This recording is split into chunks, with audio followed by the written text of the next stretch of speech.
my first question. Well, he's you know, it's definitely the same as Ben. You know, it's not. I don't think anyone can look at him and say he's 100%, but he's been that way now for 10 weeks or so. So he'll be ready. Ready to go. He's you know, and I think probably him setting out a couple of weeks makes it sore initially when he starts back. You know, we threw quite a few balls last night, and probably feeling a little sore today, but he'll be fine. How was just the act of getting everybody back last night? How did that go? And everybody went smooth. We had two flight issues with the weather, but one has made it back. One is on his way now. Everybody else was on time, handled it maturely, and you know it was a little rusty getting going last night. You know, the weights and the conditioning and this window we did. So I thought that was we had a good plan though. Instead of trying to take them through a full practice last night, this morning probably would have been a little less than desirable had we done that. So who are you still waiting on? Garber. He's on his way though. Having said that about Bo, how's Barry come along? You know, he's gotten a lot of reps, he and Mikael both, and but there's a lot of times that you're real pleased with him. He's just very inaccurate, but he does a lot of things well, and obviously we're not scared to play him, and we're going to be prepared to play him. He's going to see action regardless of how Bo plays because you know he deserves it. Going into the spring, how do you plan to handle it with Barry? Do you open up it at all, or Bo the starter? And no, we'll compete for it again. You know, I think anytime. You know, I don't want anyone to get satisfied. We're still a young football team, and they got to get ready for spring ball and go out and perform. How was Vince Sanders? Had a tooth pulled, but he'll be fine. Had it pulled and expect him back tomorrow.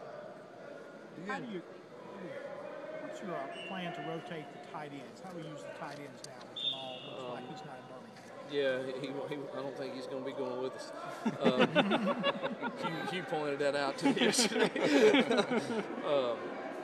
You know, we wish Jamal the best, and unfortunately, sometimes kids put themselves in a position that they make a series of decisions that just not in his best interest as far as we're concerned. So, but man, just thrilled that we got Ferb back. What a great kid, and he and HR share reps there, and you know each of them kind of are gifted to a little different. So we'll use them to play to their strengths. Do you make 4 wide receivers a bigger part of the game plan? That's always a part of our plan. You know, whether you can, I don't know how you consider Mackey in that deal. You know, to me when we have Mackey and Jeff in there, we're either 2 backs or 4 wides. Basically, so, no tight ends. Yes, yeah. So that's always a part of who we are. And kind of see how they're playing us, and then we'll go from there. But we'll be prepared for that. How much do you think Furby will be able to go? I think he'll go. I think he looked good today. I mean, he's not 100% speed-wise, but he's not in a lot of pain or anything. But he'll go every snap he can. You mentioned it, Gilbert Pena maybe having a shot at the next level. Yeah, he loves. He at the next level. Yeah. Oh, Gilbert's he'll get a chance with one of these 3-4 teams as a 2-gapper. Gilbert's had a great year, and I thought you were going to ask me about him playing offense because he's eating me up about that. He's read that, and he wants the football. You know, Gilbert. I think Gilbert will get a chance. I think Mackey will get a chance. You know, I think we've got a few kids like that that'll get a shot somewhere. So excited for them. Would you have thought of that a year ago about Gilbert? Didn't know enough to say, but. The more I watch some of these, you know, I finally get to watch a few NFL games now that our season's been over, and there's so many of them that are living in that 3-4 world where you got to have a 2-gap guy, and I think Gilbert could do that.